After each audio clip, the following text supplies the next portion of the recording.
Okay, so here goes Notes Week 28, Part 1, Addition and Subtraction Formulas.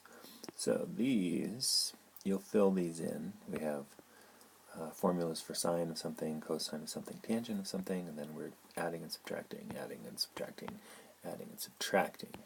These are very helpful so that, or for us, in that we can find values of sine, cosine, or tangent for degrees or radians that are not are special angles. So put this on pause and write these in. You're writing in this part, and I think I put that in order. So these will be available to you, and if you want to reference, this is on page 500 of your book. Okay. So again, this is helpful because these are the angles that we only really knew how to find sine, cosine, tangent of angles that are of these multiples. But watch what we can do now. So the example says find cosine of 75 degrees without using a calculator. So if we recognize that 75 degrees is some combination of the angles that we already know, meaning 30 plus 45, then we can rewrite it. So using this one, which looks like cosine x plus y, and in the book it's going to say s and t. You can call these variables whatever you want. So in some of them I use x and y, and some of them I use s and t, like the book writes. But this is our third formula down. So we can say the cosine of x plus y equals cosine x times cosine y minus sine x times sine y. So we're saying that 30 is whatever we're calling x, or s in the book, and 45 is y, or t, in the book formula. So we plug them in, and we get cosine of, and this is 75 degrees, as a cosine of 30 times cosine of 45 minus sine of 30 times sine of 45. Those we know how to do in our heads. So we're masters of the unit circle. Cosine of 30 is root 3 over 2. Cosine of 45 is root 2 over 2. Sine of 30 is 1/2, and sine of 45 is root 2 over 2. So this is where being quick with this is super helpful. Multiplying these, we have root 6 over 4 minus root 2 over 4. We have a common denominator, so we can write it as root 6 minus root 2 over root 4. That is not root 4 over 4. No, no, no, no. So you do have to kind of know some common denominator fraction type skills, as well as some simplifying square root skills in order to proceed and get these answers to the final correct answer at the end. Alright, so that's our first example. Let's look at the next.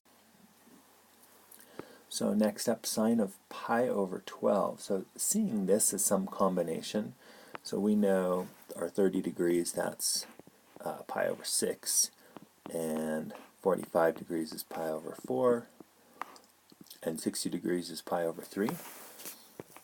So I would write 30, 45, and 60. Seeing this as some combination of that is going to be more challenging because it involves fractions and stuff, but it's like this, right there. So it turns out 1/4 minus 1/6 is 1/12, if you did common denominator. But if you're struggling with that, you can always convert it to degrees. So here's pi over 12 converted to degrees, gives us 15 degrees. So this is asking, what's the sine of 15 degrees? Same thing, okay, but we recognize that 15 degrees is some combination of the 45 and 30. So it looks like we're going to be using the subtraction formula, and our subtraction formula looks like this. I'll put it in the middle of the screen.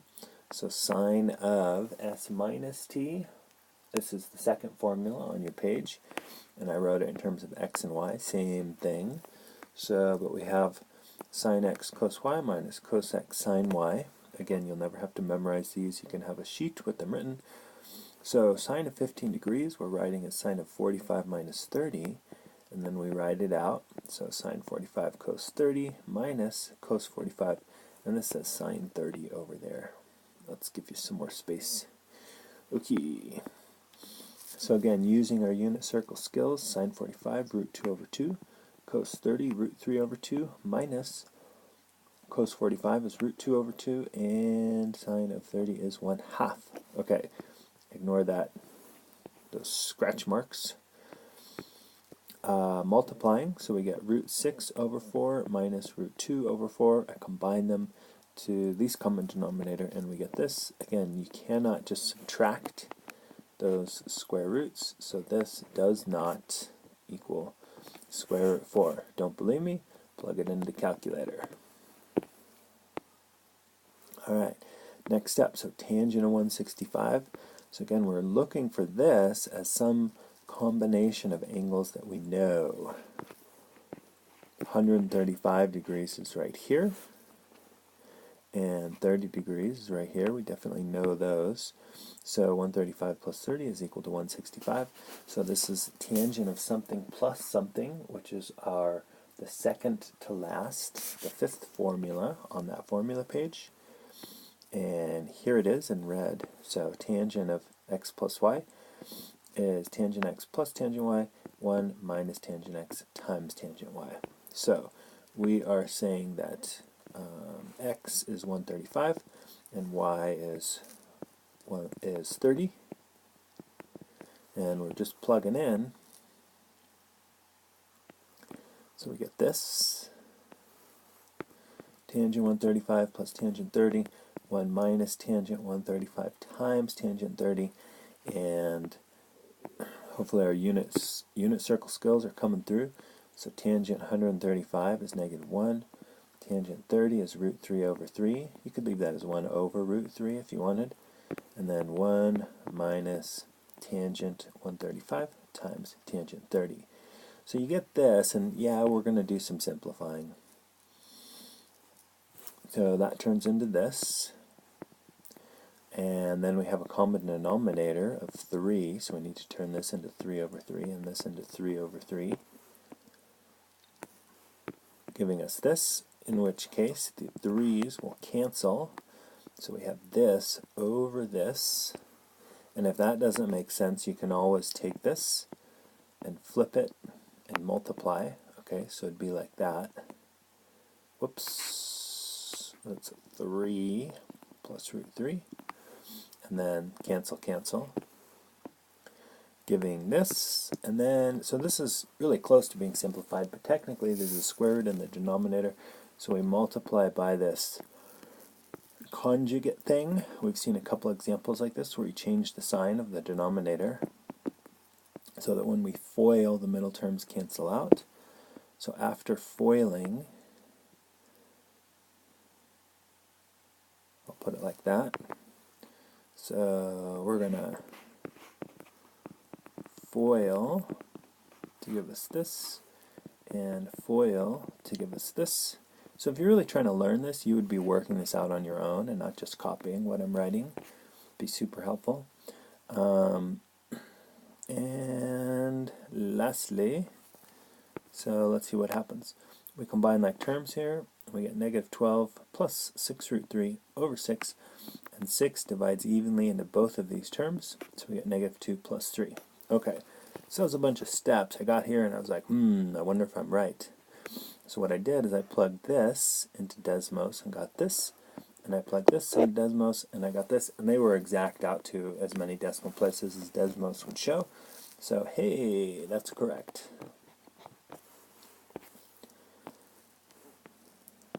Okay, and then lastly, sometimes these questions are written differently, where it asks you this crazy thing, and you don't know what the sine 18 degrees is, or sine of 27, but if you recognize this as sine s times cos t plus cos s plus sine t, and then you look at your formula page and you recognize that this is the top formula, so this whole thing should be the same as the sine of s plus t. So this whole thing, using the top formula on your page, can be written as sine of 18 plus 27, and we know 18 plus 27 is 45. And your unit circle skills tell you sine of 45 is root 2 over 2. Kaboom! So you could take that, plug it into Desmos, I was pretty confident in being correct, so I didn't. And it's going to tell you something, and then you can take this and plug it in Desmos, and it's going to tell you something, and they should be equal. Alright, so 4 examples of addition and subtraction formulas, finding sine, cosine, and tangent of angles that are new to us using what we know.